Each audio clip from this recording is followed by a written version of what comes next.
Najwa Shihab juga banyak bicara soal keadilan. Tak heran, bila terjadi suatu fenomena sosial yang genting untuk disoroti, banyak masyarakat yang berharap Najwa Shihab membahas kasus tersebut. Berikut adalah quotes Najwa yang menggambarkan situasi hukum dan keadilan di tanah air.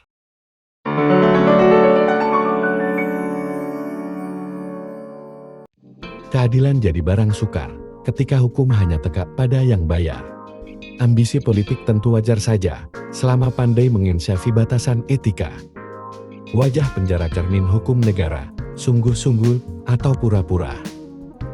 Apa karena hidup orang kecil patut menderita, dan orang miskin pantas terhina? Sebagai tumbal mereka tersisa jadi catatan kaki.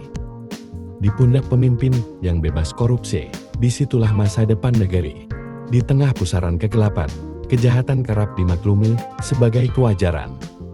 Hukum yang dibiayai transaksi suap, membuat wajah peradilan begitu gelap.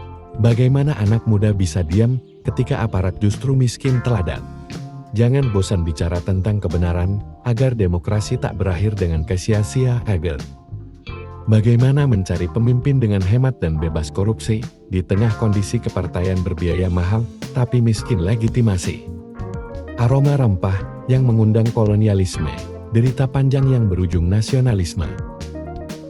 Yang harus dibabat adalah egoisme dan kebencian, yang mesti dirajut ialah solidaritas dan kepedulian. Pejabat publik tutup mata, uang haram tak lagi berdosa, sekeras itu hukum dibuat, sepandai itu pula praktek muslihat. Berbicara politik sebagai debat kebijakan, bukan kasakusuk elit berebut kekuasaan. Kebenaran dan kepastian mengapung, di antara uang dan kuasa yang mengapung. Pilkada memang perkara kalah menang, namun calon-calon bermasalah, janganlah diberi kesempatan. Berpolitik jadi sebuah pilihan yang mesti dipertimbangkan bagi siapapun yang menghendaki perubahan. Karena perubahan tak datang tiba-tiba, hanya berkat doa di tengah malam buta.